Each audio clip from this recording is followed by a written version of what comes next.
ஓம் நம சிவாய. ஓம் வராகி அன்னையே போற்றி. நல்லதே நினைப்போம், நல்லதே நடக்கும். ஆன்மீக உறவுகள் அனைவருக்கும் என் அன்பான வணக்கங்கள்.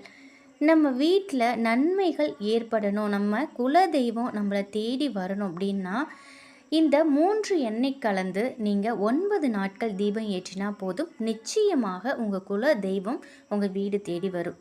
குல தெய்வம் மட்டும் இல்லை, அந்த மும்மூர்த்திகளோட அருள் கூட நமக்கு கிடைக்கும். தீப வழிபாடுங்கிறது ரொம்பவே சிறப்புக்குரிய வழிபாடு. தீபத்தை நம்ம எந்த தெய்வத்தை நினைத்து நம்ம ஏற்றுகிறோமோ அந்த தெய்வம் தீபத்தில் வந்து அமரும். எப்பேற்பட்ட தெய்வமாக இருந்தாலும் அந்த தெய்வத்தை நம்ம தீபத்தில் வந்து அமர வைக்க முடியும். அதனால தான் தீபத்திற்கு அவ்வளோ பெரிய சக்தி இருக்குங்க. எந்த வேண்டுதலை நம்ம செஞ்சாலும் சரி, எந்த வழிபாட்டை செய்வதாக இருந்தாலும் சரி, அது நல்ல நிகழ்ச்சியாக இருந்தாலும் தீய நிகழ்ச்சியாக இருந்தாலும் கண்டிப்பாக அந்த இடத்துல நம்ம ஒரு தீபம் ஏற்றுவோம் இல்லையா? இப்படி ரொம்பவே சிறப்பு பெற்ற தீபத்தில் நம்ம ஊற்றி ஏற்றக்கூடிய எண்ணெயால் பல பலன்கள் நமக்கு மாறுபடும். எந்த எண்ணெயை பயன்படுத்தி தீபம் ஏற்றினா நம்ம குல தெய்வத்தின் அருளையும் மும்மூர்த்திகளின் அருளையும் பரிபூரணமாக பெற முடியுங்கிறது தான் இந்த பதிவில் நம்ம பார்க்க போகிறோம். எப்பொழுதுமே நம்ம வீட்டில் எல்லாருமே நிச்சயமாக நல்லெண்ணெய் தீபம் தான் ஏற்றுவோம். அப்படி தான் ஏற்றணும் அப்படிங்கிறது மாதிரி சொல்லுவாங்க இல்லையா? நல்லெண்ணெய்ங்கிறது சனி பகவானுக்குரிய எண்ணெய். அதனால் ஏதாவது பரிகாரம் செய்வதா இருந்துச்சு அப்படின்னா நல்லெண்ணெய் தீபம் ஏற்றலாம். ஆனால் எப்பொழுதுமே நெய் தீபம் ஏற்றுவது ரொம்ப ரொம்ப சிறப்புங்க.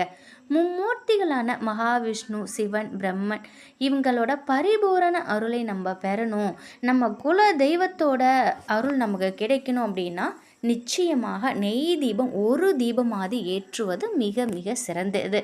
இந்த தீபத்தை நம்ம ஏற்றி வைக்கும் பொழுது எந்த திசையை பார்த்து வைக்கிறோமோ அதற்கேற்றார் போல பலனும் நமக்கு மாறுபட்டு கிடைக்கும் அப்படின்னு நம்ம முன்னோர்கள் சொல்லியிருக்காங்க. நம்ம வாழ்க்கையில் அனைத்து விதமான சந்தோஷங்களையும் நம்ம பெறணும் அப்படின்னா நம்ம ஏற்றக்கூடிய தீபம் வந்து கிழக்கு பார்த்தவாறு இருக்கணும். வடக்கு பார்த்து நம்ம தீபத்தை ஏற்றோம் அப்படின்னாக்கா நம்மளுடைய செல்வ வளம் இருக்குது பார்த்திங்களா, அது வளர்ந்துக்கிட்டே போகும். அதே போல் மேற்கு பார்த்து தீபம் ஏற்றினாலும் நமக்கு மேலும் மேலும் முன்னேற்றம் அடைஞ்சிக்கிட்டே தான் இருப்போம். ஆனால் நிச்சயமாக நம்ம தெற்கு பக்கம் தீபம் ஏற்றக்கூடாது, ஏற்றவும் மாட்டோம். தெற்கு பக்கம் நம்ம தீபம் ஏற்றணும்னா நிச்சயமாக நம்மளுடைய வாழ்க்கை தேஞ்சிக்கிட்டே தான் இருக்கும். அதனால் தெற்கு பக்கம் பார்த்து தீபம் ஏற்றக்கூடாதுன்னு நம்ம முன்னோர்கள் சொல்லியிருக்காங்க. பொதுவாகவே வந்து நெய் தீபம் ஒரு தீபமாவது ஏற்றுவது ரொம்ப நல்லது. நம்ம வீட்டில் இருக்கக்கூடிய எல்லா பிரச்சனையும் தீரணும் அப்படின்னா நம்ம காலை மாலை 2 வேளையும் தீபம் ஏற்றி வழிபடுவது ரொம்ப ரொம்ப சிறந்தது. மும்மூர்த்திகளோட அருளை பெறணும், குல தெய்வத்தோட அருள் நமக்கு கிடைக்கணும் அப்படின்னா இந்த 3 எண்ணெய்களை கலந்து நம்ம வந்து தீபம் ஏற்றலாம்.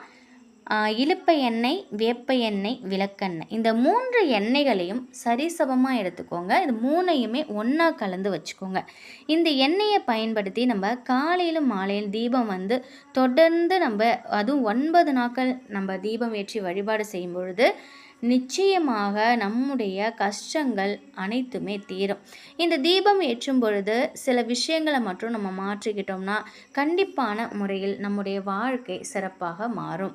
இந்த 3 எண்ணெயோட பலன்கள் வந்து ரொம்பவே அதீதமானது. இதை வந்து நிறைய பேர் வந்து இதை வந்து உணர்ந்திருக்கலாம். நம்ம வந்து நிச்சயமாக இந்த 3 எண்ணெய், அதாவது இலுப்பை எண்ணெய், வேப்ப எண்ணெய், விளக்கெண்ணெய், இந்த 3 எண்ணெய்களையும் சரிசமமாக எடுத்து 3ஐ ஒன்றா கலந்து நீங்கள் வச்சுக்கோங்க. இந்த எண்ணெயை நீங்கள் பயன்படுத்துங்க. நிச்சயமாக உங்கள் வீட்டில் நீங்கள் வந்து ஏற்றக்கூடிய இந்த விளக்கினால் 9 நாள் 9 நாளில் உங்களோட குல தெய்வம் உங்கள்கிட்ட பேசக்கூடிய ஒரு வாய்ப்பு கிடைக்கும். உங்கள் குல தெய்வம் உங்களுக்கு தேடி வரும். அது மட்டும் இல்லாமல் மும்மூர்த்திகளோட ஆசீர்வாதமும் பரிபூரணமாக நமக்கு கிடைக்கும். எப்பொழுதும் காலை மாலை தீபம் ஏற்றுங்க. முடிஞ்சவங்க ஒரு நெய் தீபமாவது ஏற்றுங்க. அப்படி முடியாதவங்க இந்த எண்ணெயை பயன்படுத்தி நீங்கள் தீபம் ஏற்றுங்க. நீங்கள் கடைகளில் கிடைக்கக்கூடிய அந்த கூட்டி எண்ணெய் இருக்குது பார்த்தீங்களா, அதை தவிர்க்கிறது ரொம்பவே நல்லது. இந்த 3 எண்ணெயும் தனித்தனியாக வாங்கி நீங்கள் சம அளவில் கலந்து வச்சுக்கோங்க.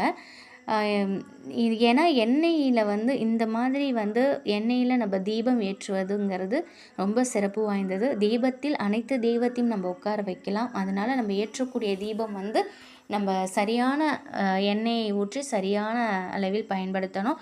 அது மட்டும் இல்லாமல் திரி கூட நீங்கள் வந்து பஞ்சு திரின்னு இப்போ வந்து கடைகள்லேயே வந்து தாமரை தண்டு திரி, வாழைத்தண்டு திரி இதெல்லாமே வந்து கிடைக்கிது. எல்லாராலையும் இந்த மாதிரி திரி வாங்கி போட முடியலைனாலும் செவ்வாய் வெள்ளியாவது இந்த 3 திரிகளையும் ஒன்றா திரித்து விளக்கேற்றுங்க. சாதா நாட்களில் பஞ்சு திரியை வந்து நீங்கள் வாங்கி வச்சுக்கோங்க. இப்போ ஆன்லைன்லேயும் வந்து கம்மியாக கிடைக்கிது. இந்த பஞ்சு திரியை வந்து நீங்கள் வாங்கி வச்சுட்டு அதை வந்து நீங்கள் என்ன பண்ணணும்னா அதை அப்படியே தீபம் ஏற்றாதீங்க. அதில் வந்து பன்னீர் இருக்குது பார்த்தீங்களா, அதில் நல்லா நினைத்து காய வச்சுட்டு அதுலேருந்து நீங்கள் தீபம் ஏற்றி பாருங்கள். உங்கள் வீட்டில் மகாலட்சுமி கடாட்சம் ஏற்படும். உங்கள் குலதெய்வம் அருள் உங்களுக்கு கிடைக்கும். சின்ன சின்ன விஷயங்களை நம்ம வீட்டில் நம்ம மாற்றி செயல்பட்டு வந்தோம் அப்படின்னா நிச்சயமாக நம் வாழ்க்கையில் பலவித நன்மைகள் ஏற்படும். பலவித தடைகளை நம்ம உடைத்து போடலாம். அனைத்து விதமான சகல நன்மைகளும் கிடைக்கிறதுக்கு இந்த வழிமுறைகளை எல்லாம் பின்பற்றி பாருங்கள். நிச்சயம் இந்த ஒரு தகவல் உங்களுக்கு பயனுள்ளதாக இருக்கும் அப்படின்னு நம்புகிறேன். வராகி அன்னையின் அருளில், உங்களது குல தெய்வத்தின் அருளில் எப்பொழுதும் உங்கள் வீட்டில் செல்வ செழிப்பும் ஆரோக்கியமும் மகிழ்ச்சியும் நிலைத்திருக்கட்டும். நன்றி.